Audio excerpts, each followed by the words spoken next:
The giant ship of the Krell hung in Earth's orbit like a dark cloud. Its shape reminded many humans of a large arrowhead.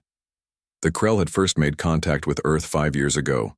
They were tall aliens with 4 arms and tough gray-green skin. They were known across many star systems as great warriors and hunters. Today was important.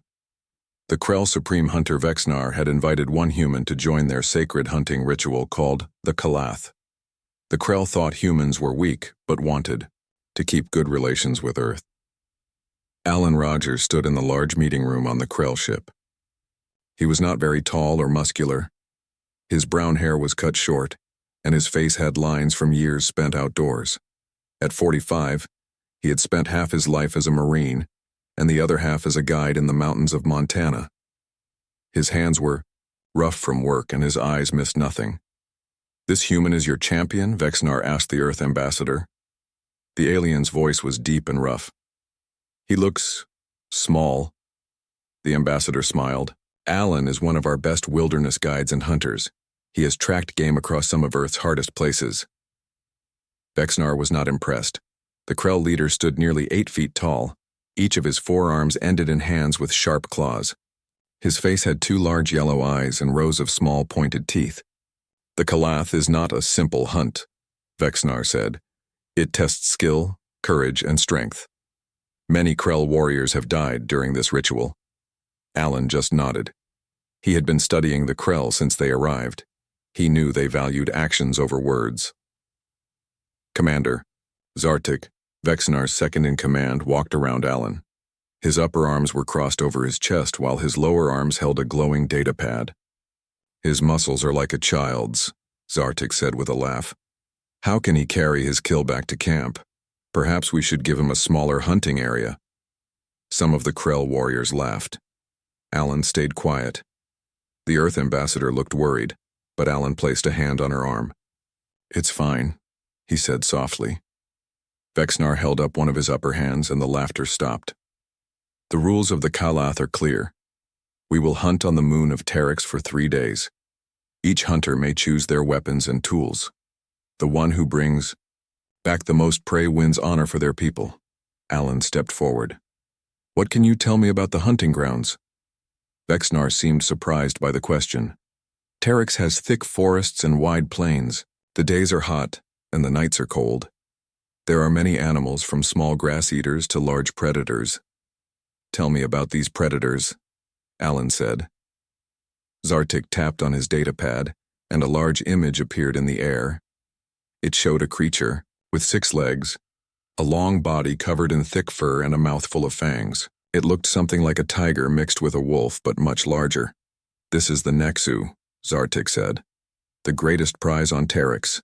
Very few hunters have ever killed one alone." He looked at Alan. "I would not worry about the Nexu, human. Focus on not becoming prey yourself." The Krell warriors laughed again. Alan studied the image carefully, noting the creature's strong legs and the thick neck. "What weapons will you choose, Alan Rogers?" Vexnar asked. The Krell warriors had already selected their hunting gear. They had energy spears that could cut through thick skin and bone. They had sensors to track animals and protective armor. "I'll take a composite bow, a hunting knife, and basic supplies," Alan said. The room went quiet. Then Zartik burst out laughing. "A bow? Like a child's toy? You plan to fight a Nexu with string and sticks?" Alan didn't respond to the mocking. "Those are my choices." Vexnar nodded slowly. "As you wish. Each hunter follows their own path." After the meeting, Alan was shown to a small room where he would spend the night before the hunt began. The Earth ambassador visited him. "Are you sure about this, Alan?" she asked. "The Krell are not just boasting. They really are skilled hunters." Alan was checking his bow, testing the string. "I know." "Then why did you agree to this? Why not take better weapons?" Alan set the bow down and looked at her. "Have you ever heard of persistence hunting?" She shook her head. "It's how humans hunted before we had guns or even bows. We would chase an animal until it got too tired to run. We're not the strongest or fastest, but we can outlast almost anything." "The Krell are stronger than us," the ambassador said. Yes, Alan agreed. But strength isn't everything. Being a good hunter means understanding your prey, reading the land, and knowing when to wait and when to act. The Krell rely too much on their technology and strength. The ambassador didn't look convinced. Zartik has made a public bet that you'll come back with nothing. If you come back at all. Alan smiled as he picked up his hunting knife and began to sharpen it. Then Zartik has a lesson to learn. After the ambassador left, Alan studied the data about Terex on a small screen. He looked at maps of the land, weather patterns, and information about the animals that lived there. He paid special attention to the Nexu, learning about its habits and preferred hunting grounds. As the ship's lights dimmed to mark nighttime, Alan set aside the screen and began to make arrows. His fingers worked quickly, carefully attaching the sharp heads and straight shafts. By morning, he had a full quiver ready. When the ship's lights brightened again, Alan was already awake. He had slept only 4 hours, but it was enough. He packed his gear and stepped out of his room to find 2 Krell warriors waiting to escort him. The Krell hunting party was gathering in the ship's launch bay. 6 warriors, including Vexnar and Zartik, stood ready in their hunting gear. They looked like soldiers going to war. "Today we hunt," Vexnar announced. "May the strongest return victorious." Alan checked his bow one last time and thought about the mountains of Montana where he had learned to hunt. This would be different, but the basics were the same. Understand the land, respect the prey, move with purpose. "Prepare the dropships," Vexnar ordered. "The Kalath begins at dawn." The morning sky of Terex was purple and orange as the dropships descended. The Krell ship released 2 smaller vessels. One carried the 6 Krell warriors to the northern mountains. The other took Alan to a wide valley in the south. When Alan's dropship landed, he stepped out into warm, humid air. Tall trees with blue-green leaves surrounded him. Strange birds with long tails flew overhead, making sharp calls. The ground was soft and covered with purple moss.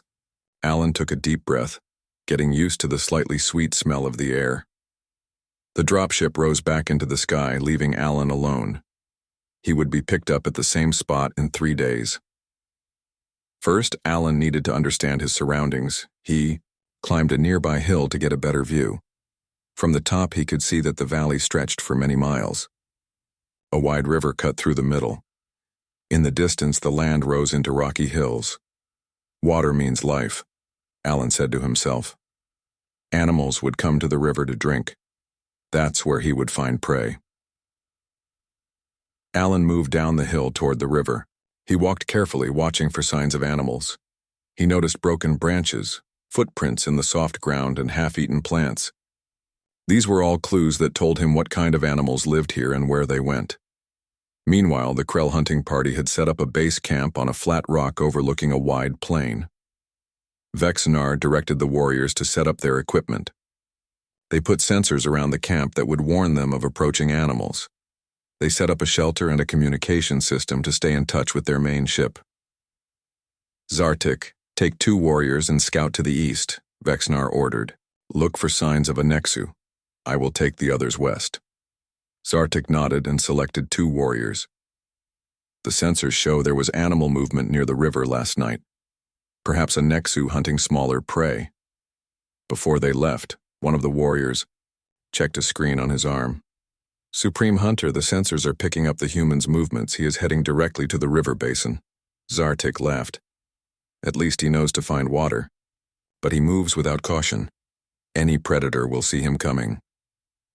Vexnar looked at the screen. "Perhaps. But do not underestimate him just because he is different from us. Focus on our hunt." The Krell groups moved out, their heavy steps leaving deep marks in the ground. They carried their energy spears ready, scanning the area with their sensors. Back at the river, Alan had found what he was looking for: large 3-toed footprints in the mud by the water. They were fresh, made just hours ago. The prints showed an animal about the size of a bison. Alan followed the tracks away from the river and into a grove of trees with low-hanging fruit. Alan moved slowly, staying downwind of his prey. He knew that many animals had a strong sense of smell. After 20 minutes of careful stalking, he saw it. A large animal with thick brown skin and a wide, flat head. It had two curved tusks coming from its lower jaw. It was pulling fruit from the trees with a long, flexible nose like an elephant's trunk. Alan studied the animal, looking for the best place to aim. The creature had thick skin, but there would be softer spots where blood vessels were close to the surface. He noticed that when it reached up for fruit, a patch of lighter skin showed under its front leg. Slowly, Alan took an arrow from his quiver and nocked it on his bow. He drew back the string, took a deep breath, and waited for the perfect moment. When the animal reached up again, exposing the softer skin, Alan released the arrow. The arrow flew true, striking exactly where Alan had aimed. The animal let out a loud cry and stumbled. It tried to run, but the arrow had hit a major blood vessel. After a short dash, it fell to the ground. Alan waited, making sure the animal was dead before approaching. He didn't want to cause needless suffering. When he was sure, he moved to the fallen creature and knelt beside it. "Thank you for your life," he said quietly, a habit from his years of hunting on Earth. He took out his knife and began to field dress the animal, removing the parts he couldn't use and preserving the meat. He also saved the hide, which was thick and tough. It might be useful later. It was hard work, and by the time he finished, the sun was high in the sky. Alan had been on the planet for just 4 hours, and he already had his first kill. While Alan worked, the Krell were still searching for signs of a Nexu. Zartik's group had found tracks but lost them in rocky ground. Vexnar's group had seen smaller animals but no sign of the top predator. "The human has made a kill," reported a warrior, looking at his sensor screen. Zartik stopped and looked at the data. One of the grass eaters. Not very impressive. "He took it down with a single shot," the warrior said, sounding surprised. "The sensors show the animal's life signs ended quickly. Lucky shot," Zartik dismissed. "Or perhaps the animal was already sick." Vexnar received the same information in his group. Unlike Zartik, he was thoughtful. "The human hunts differently than we do." He struck quickly and alone. As the day went on, Alan used parts of the hide to make a rough bag for carrying meat. He stored some near the river, weighting it down with stones in the cool water to keep it fresh. He used other parts of the hide to make a simple camouflage cover for himself. The Krell continued their methodical search, moving in formation and checking their sensors regularly. They spent hours discussing the best strategy for hunting a Nexu, arguing about which bait to use and how to approach the predator. As the sun began to set, Alan found a good spot to make camp. He chose a place near the river but up on a small rise so he could see all around. He made a simple shelter using branches and his camouflage cover. Then he set several snares and game trails around his camp. The Krell returned to their base as darkness fell. They had seen many animals but had not made a kill. "Tomorrow we will find a Nexu," Vexnar said. "We have identified a territory to the east that shows signs of a large predator." As night covered the planet, Alan sat quietly beside a small fire. He was roasting some of the meat from his kill. The strange stars of this alien sky shone overhead. In the distance, he could hear the calls of night animals. From the Krell camp, Zartik watched the humans fire through a night vision device. "He is exposed. If there is a Nexu nearby, it will be drawn to his fire and his cooking meat." Vexnar looked at the screen. Perhaps that is his plan. The night passed quietly. Alan woke several times to check his surroundings and add wood to his small fire. When the first light of morning appeared, he found that 2 of his snares had caught small, rabbit-like creatures. He cleaned them quickly and added the meat to his supplies. After a small breakfast, Alan studied the area around his camp. He had noticed tracks the day before that interested him. 3-toed prints, but different from the animal he had killed. These were longer with sharp claw marks at the front. They belonged to something that walked on 2 legs. Alan packed his camp and followed the tracks. He moved slowly, stopping often to listen and smell the air. The trail led him toward the hills he had seen from his first lookout point. As Alan tracked, the Krell hunting party was already on the move. They had eaten a quick meal of packed rations and set out before the sun fully rose. The sensors picked up large animal movement in this direction during the night, Vexnar said, pointing east. It matches the pattern of a Nexu. The 6 Krell moved in a V formation, with Vexnar at the point. They carried their energy spears ready and checked their sensor screens often. Their heavy boots crushed the plants beneath them, and their voices, though quiet, carried in the morning air. By mid-morning, Alan had tracked his prey to a rocky area at the base of the hills. The ground was harder here, making tracks more difficult to see. But Alan noticed other signs. A tuft of feathers caught on a sharp rock, droppings and scratches on tree trunks. He moved even more carefully now, knowing he was in the creature's territory. He stayed low and used the rocks for cover. After an hour of slow movement, he saw his target. It was a large, bird-like animal with a long neck and powerful legs. It had no wings, but its arms ended in clawed hands. A row of spines ran down its back. It looked something like the pictures Alan had seen of dinosaurs on Earth. The creature was digging in the ground with its claws, pulling up some kind of root and eating it. Alan watched it for several minutes, learning its movements. Then, he knocked an arrow and aimed at the spot where the neck joined the body. The arrow hit perfectly. The creature jerked, tried to run, and fell after a few steps. Alan approached cautiously. These types of animals could be dangerous even when badly hurt. But the arrow had done its job well. The creature was dead. Alan smiled. This was his second kill, and it was not yet noon on the second day. He began to field dress the animal. Meanwhile, the Krell had tracked their prey to a dense patch of forest. Their sensors showed a large animal moving slowly through the trees ahead. "It is a Nexu," Zardik said, looking at his screen. "A big one." Vexnar signaled the group to spread out. "We will surround it and close in slowly." The Krell moved into position, trying to be quiet, but still making more noise than they realized. They communicated with hand signals, each warrior taking a position around the area where the Nexu was resting. When they were in position, Vexnar gave the signal to advance. The 6 Krell moved forward, their energy spears humming with power. The Nexu sensed them coming. It was a massive creature, about the size of a tiger, but with 6 powerful legs and a body covered in thick, dark fur. Its head had a mouthful of sharp teeth and 4 eyes that could see in almost all directions. Instead of running, the Nexu charged. It burst from the bushes straight at Zartik, moving faster than something so large should be able to move. Zartik raised his spear, but the Nexu was already on him. Its weight knocked him down and its claws tore at his armor. Another warrior fired his spear, hitting the Nexu in the side. The creature roared and turned on the new attacker. The battle was chaotic. The Nexu moved quickly, attacking, and then jumping away. 2 more warriors were hurt before Vexnar managed to get close enough to strike a serious blow. His energy spear cut deep into the Nexu's shoulder. The creature howled and tried to run, but the Krell surrounded it. Vexnar struck, again this time hitting the Nexu's neck. The creature fell, still trying to fight even as its life faded. "A worthy opponent," Vexnar said, standing over the dead Nexu.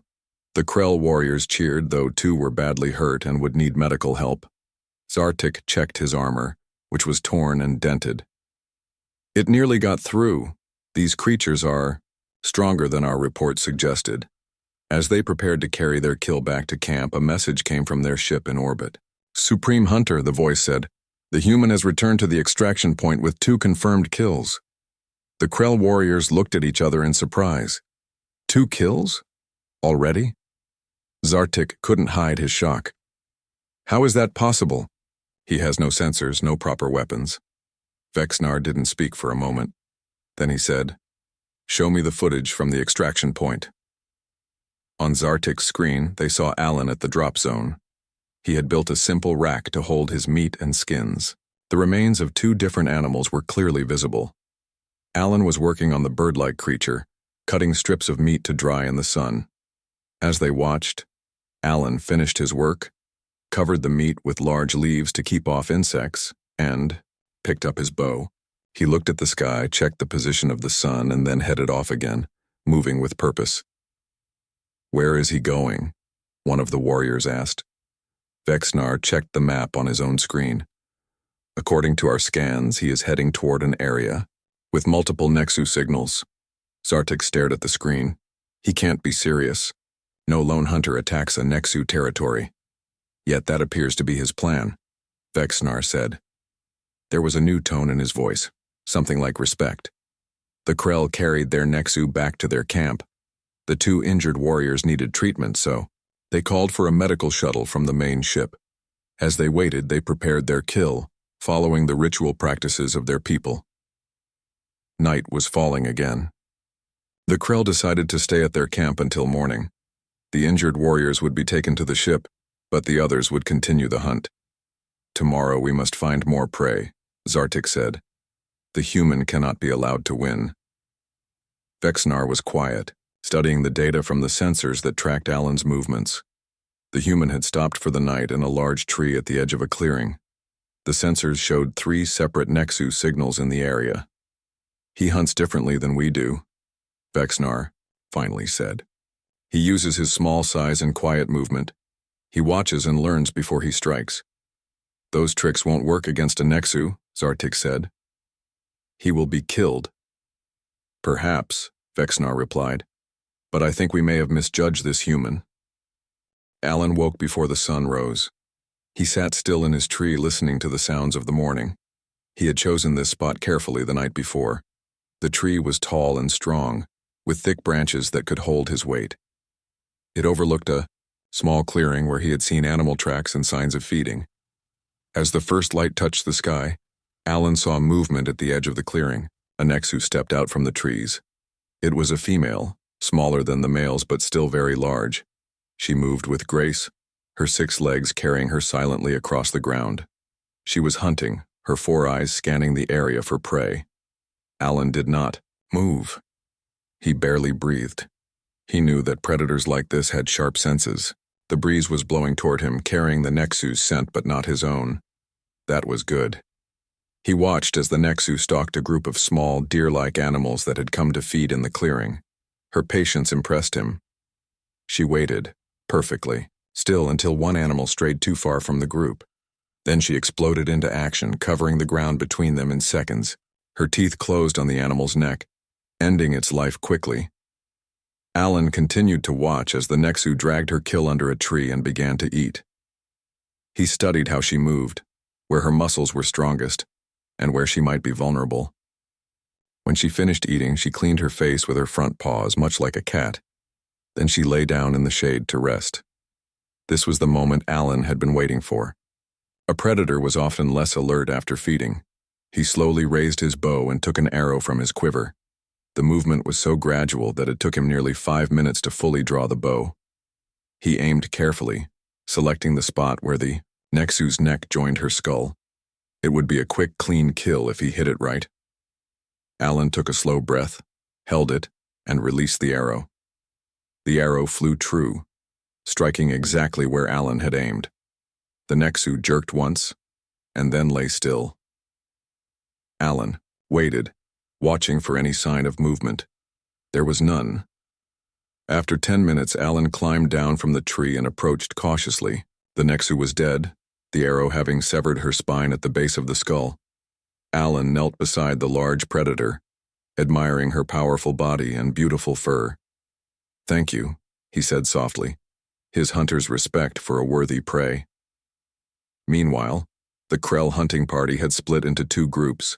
Zartik, eager to prove himself, had taken 2 warriors and headed toward the area where sensors showed multiple Nexu.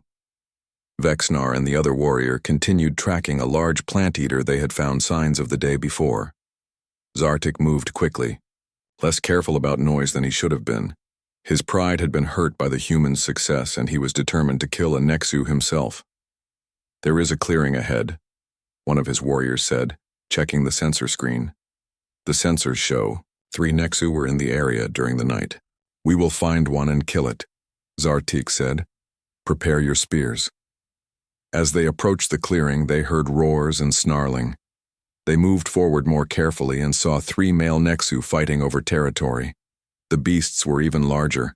than the one they had killed the day before, with battle scars on their thick hides. 3 at once, the warrior said, his voice low. We should call for Vexnar. No, Zartik said. We can handle this. We will take the one on the left, the largest one. Zartik led his warriors forward, their energy spears ready, but the Nexu sensed them coming. All 3 predators stopped fighting each other and turned toward the new threat. The largest Nexu charged. Zartik fired his spear, hitting the creature in the shoulder. It roared in pain but kept coming. The other 2 Nexu attacked as well, each going for a different warrior. The battle was short and brutal. Zartik's armor was torn open and he fell under the weight of the massive Nexu. One of his warriors was badly hurt. Only the quick action of the 3rd warrior, calling for emergency help from the ship, saved their lives. A medical shuttle came, down quickly, scaring off the Nexu. The 3 injured Krell were taken back to the main ship for treatment. Vexnar received the news while tracking his prey. Zartik was foolish, he said to his remaining warrior. No hunter attacks 3 Nexu at once. They continued their hunt and found the large plant eater they were tracking. It was a massive creature, like a rhinoceros but with a longer neck and no horn. Its skin was thick and leathery. Vexnar and his warrior worked together, one distracting the animal while the other moved into position. With 2 well-placed shots from their energy spears, they brought down the huge beast. As they prepared to move their kill, a message came from the ship. Supreme Hunter, the human has returned to the extraction point again. He has a Nexu. Vexnar was silent for a moment. Then he said, Show me. The screen on his arm showed Alan at the drop zone. Next to him was the body of a female Nexu. The arrow that killed her was still in place at the base of her skull. Alan was skinning the creature with skilled movements of his knife. 1 arrow, the warrior with Vexnar said, sounding impressed despite himself. A perfect shot. Vexnar nodded slowly. He waited and watched. He learned before he acted. They called for a transport to carry their kill back to the extraction point. When they arrived, Alan had finished his work with the Nexu. He looked up as Vexnar approached. You killed this predator alone? Vexnar asked. With one of your simple arrows? Alan nodded. Where I come from, we have been the top predator for a long time. Vexnar looked at the arrow wound, then at Alan's bow. I did not understand your hunting method before, but now I see its power. You are patient. You learn. You strike only when you are sure. It's how humans have always hunted, Alan said. We're not the strongest or the fastest, but we can observe and adapt. Vexnar gestured to the Nexu. This is a worthy kill. Among my people, it would earn you the mark of a true hunter. Alan smiled. Thank you. Your kill is impressive too. He nodded toward the huge plant eater that Vexnar's transport had brought. As the sun began to set on the 2nd day, the count stood. Alan had 3 confirmed kills, including a Nexu. The Krell had 2, a Nexu and the large plant eater, and there was still 1 day left in the hunt. Tomorrow is the final day, Vexnar said. Would you be willing to hunt with me? I would like to learn more about your methods. Alan considered the offer. I'd be honored to hunt with you. As night fell, Zartik lay in the medical bay of the Krell ship, his wounds being treated. He had failed, and the shame burned inside him. The human, with his primitive weapons, had succeeded where Zartik had failed. It was a hard lesson for the proud Krell warrior.